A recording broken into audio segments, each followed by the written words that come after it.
আমরা এক্ষুনি মর্গে আমাদের ডাইরেক্টর জেনারেল অফ পুলিশ অনুরাগ ধানকর সাহেব, ওনার আনন্যাচারাল ডেথ হয়েছে অন ইউনিফর্ম। ওনার অফিস কক্ষে আনন্যাচারাল ডেথ সংঘটিত হয়েছে। দীর্ঘদিনের সম্পর্ক, one of the finest efficient officer Tripura has ever witnessed. উনি, আমি যে এলাকায় থাকি, উনি এলাকার একজন ভোটারও বটে। তো ওনার এই ঘটনা শুনে আমরা দুজনে একটু মফস্বল ছিলাম, ছুটে এসেছি ওনাকে দেখার জন্য, সমবেদনা জ্ঞাপন করার জন্য। এই মুহূর্তে যেহেতু এটা আনন্যাচারাল ডেথ, আমাদের পক্ষে এই মুহূর্তে এর থেকে বেশি কমেন্ট করা ঠিক হবে না। তবে এটুকু অনুরোধ করব উচ্চপদস্থ পুলিশ আধিকারিকদের কাছে, one of the finest and efficient police officer এর এই আনন্যাচারাল ডেথ, তার রহস্য উন্মোচন সত্যিকারের অর্থে নিশ্চয়ই করবে।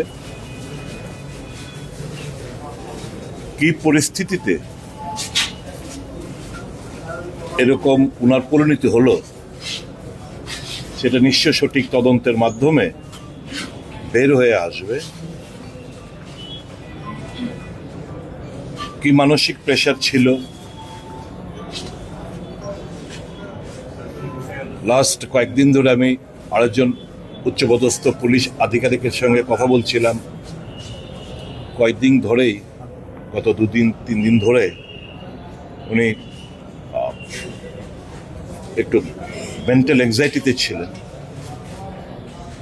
কিসের এংজাইটি, এই সমস্ত কিছু খুঁজে তদন্তের মাধ্যমে, এরকম তো নজিরবিহীন ঘটনা আমাদের রাজ্যে তো নয়, ভারতে অন ইউনিফর্ম অফিস কক্ষে বাড়িতে করতে পারতেন, বাড়িতে হতে পারত unnatural death. On uniform office কক্ষে এই আনন্যাচারাল ডেথ সংঘটিত হওয়া অনেক কিছু বিবরণ দেয়। আমি এটাকে এখন পলিটিসাইজ করতে চাই না, শুধু এটুকুই বলবো, সঠিক তদন্ত এবং অতি অবশ্যই আমাদের এখানে হাইকোর্ট আছে, হাইকোর্টের বিচারপতিদের তত্ত্বাবধানে সঠিকভাবে যেন তদন্ত করা হয়, কোনো কিছু যেন হাসাপ না করা হয়, কোনো কিছু যেন ধামাচাপা না দেওয়া হয়।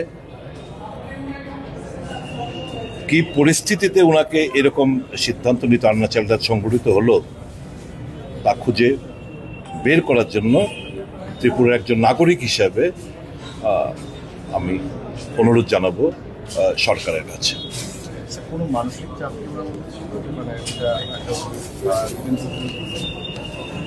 নিশ্চয়ই, সেটাই তো আমি বললাম।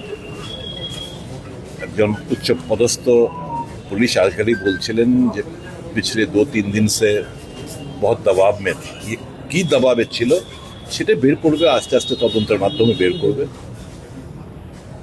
ওনার স্ত্রীর সঙ্গে কথা হয়েছে না, মানে ডিপ শক। আমি শুনলাম যে বোধহয় কিছু বলতে চাইছিলেন উনি, ওনাকে নাকি বারণ করা হয়েছে কিছু বলার জন্য, এরকমও ঘটনা আমি নাকি শুনেছি। আমাকে আমার সভাপতি বললেন যে ভদ্রমহিলা কিছু বলতে চাইছিলেন, বলতে দেওয়া হয়নি।